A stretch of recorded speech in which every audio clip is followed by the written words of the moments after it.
Professional master. So আমরা যেহেতু অনার্সের দেখবো, সেহেতু আমরা অনার্সের এখানে যে অ্যাপ্লাই নাও আছে এখানে ক্লিক করে দিব। তো এখানে ক্লিক করলে আমাদের সামনে আমাদের এই যে ওয়েবসাইটটা চলে আসবে। তো এখানে আসার পরে এই যে দেখতে পাচ্ছ 20 সালে, এই যে 2021 সালে অনার্স প্রথম বর্ষ পরীক্ষার ফর্ম পূরণ। তো আমাদের কাজ হচ্ছে এখান থেকে জাস্ট এই যে অ্যাপ্লাই ফর স্টুডেন্ট, অর্থাৎ আমরা যেহেতু স্টুডেন্টরা ফর্ম ফিল আপ করবো নিজেরাই, সেহেতু আমরা এখানে ক্লিক করব। আর কলেজ কর্তৃপক্ষের জন্য নিচেরটা, আমাদের নিচে কাজ নাই। সো আমরা যে ফর্ম ফিল আপ করার জন্য অ্যাপ্লাই নাও স্টুডেন্ট এখানে ক্লিক করে দিব। তো এখানে ক্লিক করার পরে আমাদের সামনে এরকম ইন্টারফেস আসবে। আসার পরে এখানে আমাদের রেজিস্ট্রেশন নাম্বারটি দিতে হবে। তোমাদের সবারই কিন্তু রেজিস্ট্রেশন নাম্বারটি আছে। তো তোমরা যেহেতু অনার্সে অনেকে ইনকোর্স দিয়ে দিয়েছো, তোমাদের কাছে তোমাদের রেজিস্ট্রেশন কার্ডটি আছে, সেখানে তোমাদের রেজিস্ট্রেশন নাম্বারটি পেয়ে যাবে। আর তোমরা যারা অনার্স দ্বিতীয় বর্ষে উঠেছো অলরেডি বাট ইমপ্রুভ দিতে যাচ্ছ, তোমাদেরও সেম রেজিস্ট্রেশন থাকবে। অর্থাৎ প্রথম বর্ষের যে রেজিস্ট্রেশনটি ছিল সেটাই তোমাদের রেজিস্ট্রেশন কার্ড। তো সেই নাম্বারটা তোমরা জাস্ট এখানে বসাই দিবে, বসানোর পর জাস্ট নেক্সটে ক্লিক করে দিবে। তো নেক্সটে ক্লিক করার পর একটু লোড নিবে, কারণ সার্ভার অনেক সময় জাম থাকে। তো লোড নেওয়ার পর দেখো এখানে তোমাদের সামনে তোমাদের নাম, স্টুডেন্ট নাম, ফাদার্স নেম, তারপরে কোন কলেজে পড়ছো সেই কলেজের নাম থাকবে, সাবজেক্টের নাম থাকবে, রেজিস্ট্রেশন নাম্বার থাকবে, তারপর স্টুডেন্ট টাইপ থাকবে। যেহেতু তোমরা যারা দ্বিতীয় বর্ষে নতুন উঠেছো, তোমরা ইমপ্রুভ দিতে যাচ্ছ, সেহেতু দেখো এই যে এখানে লেখা থাকবে ইমপ্রুভমেন্ট। আর যারা তোমরা অনার্স প্রথম বর্ষে রয়েছো, তোমাদের এখানে লেখা থাকবে রেগুলার। আশা করি বুঝতে পেরেছো।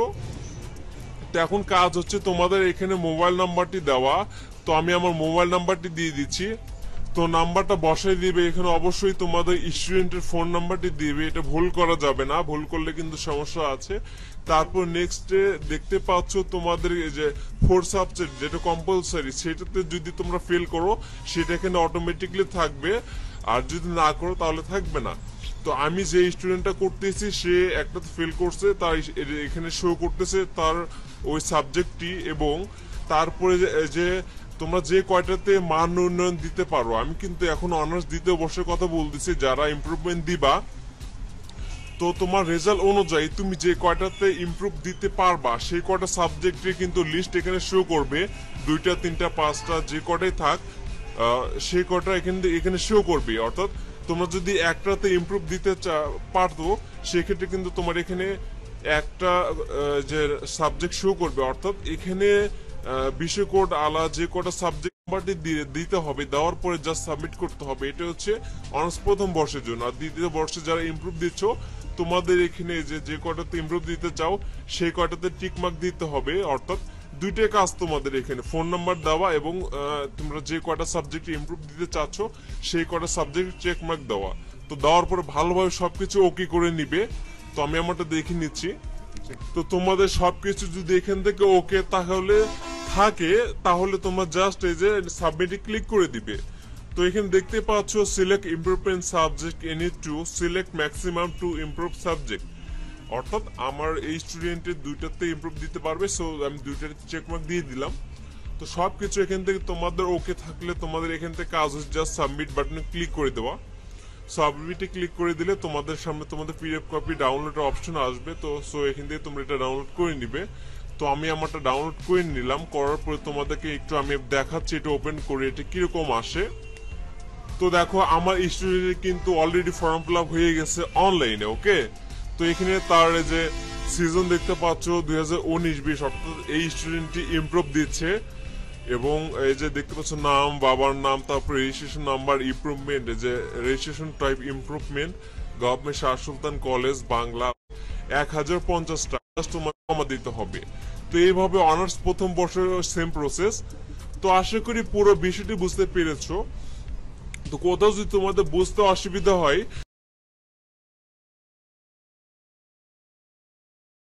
আসসালামু আলাইকুম প্রিয় ভিউয়ার্স, আজ আমি আসলাম অনার্সের ভর্তির আবেদন নিয়ে। তো অনার্সের ভর্তির আবেদন সম্পর্কে ওয়েবসাইটে স্পষ্ট করে লেখা নেই, লেখা শুধু নিজস্ব কলেজের নাম্বারে টাকা পাঠাতে হতো। তো দেখতে পাচ্ছেন আমি বিকাশের অ্যাপসে প্রবেশ করেছি। তো অনার্সের পেমেন্টটা মূলত বিকাশ অ্যাপসেই পেমেন্ট করলে ভালো হয়।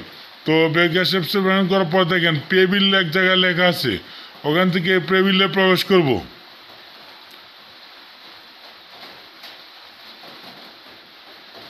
টেবিলে প্রবেশ করার পর দেখেন এক জায়গায় লেখা আছে শিক্ষা প্রতিষ্ঠান। এখান থেকে শিক্ষা প্রতিষ্ঠানে ক্লিক করব।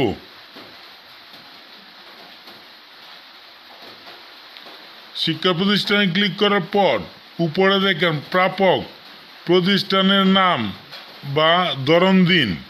এখানে প্রতিষ্ঠানের বা শিক্ষা প্রতিষ্ঠানের নামটি লিখলেই শিক্ষা প্রতিষ্ঠানটি চলে আসলো। আমি কিশোরগঞ্জ জেলার গুরুদল সরকারি কলেজের প্রতিষ্ঠানের নামটি লিখলাম। দেখেন গুরু লিখতেই গুরুদয়াল গভর্নমেন্ট কলেজ চলে আসছে। এখান থেকে এই কলেজের নামটা সিলেক্ট করে দেব। সিলেক্ট করে দেওয়ার পর দেখেন লেখা আছে স্টুডেন্ট আইডি দিন। আর স্টুডেন্ট আইডি হলো আবেদন করার সময় স্টুডেন্টের একটা রুল নাম্বার পড়েছে, ওই রুল নাম্বারটা হলো এখানে স্টুডেন্ট আইডি। তো আমি এখানে আবেদনকারী স্টুডেন্ট আইডি অথবা রুল নাম্বারটি লিখে দেব।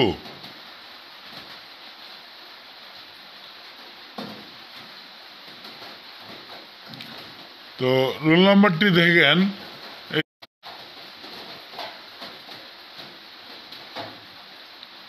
আমাকে আবার লগ ইন করতে হচ্ছে।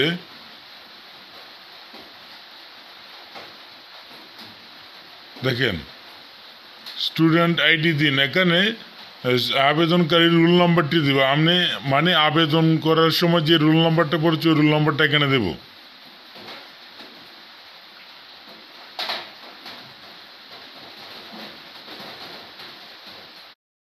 এবং স্টুডেন্টের নাম মানে আবেদনকারীর নাম দেখাচ্ছে, অ্যাকাউন্টের নাম মানে আবেদনকারীর নাম, স্ট্যাটাস আনপেইড এবং টাকার পরিমাণও কিন্তু দেখাচ্ছে 250 টাকা। এখান থেকে নিচে পরের স্টেপে ক্লিক করব। ক্লিক করার পর দেখেন লেখা আছে পিন নাম্বার দিন, মানে বিকাশ অ্যাপসের যে পিন নাম্বারটা আছে ওই পিন নাম্বারটা দিয়ে সামনে এগিয়ে যেতে হবে।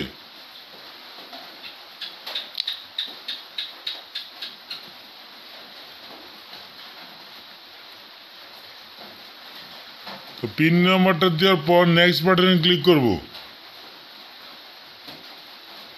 ক্লিক করার পর নিচে দেখেন লেখা আছে পে বিল করতে ট্যাপ করে ধরে রাখুন, মানে একটা হাতের আঙ্গুলটা এখানে ধরে রাখলেই বিলটা পে হয়ে যাবে। দেখেন বিলটা পে হচ্ছে, তো এখানে একটু সময় নেবে।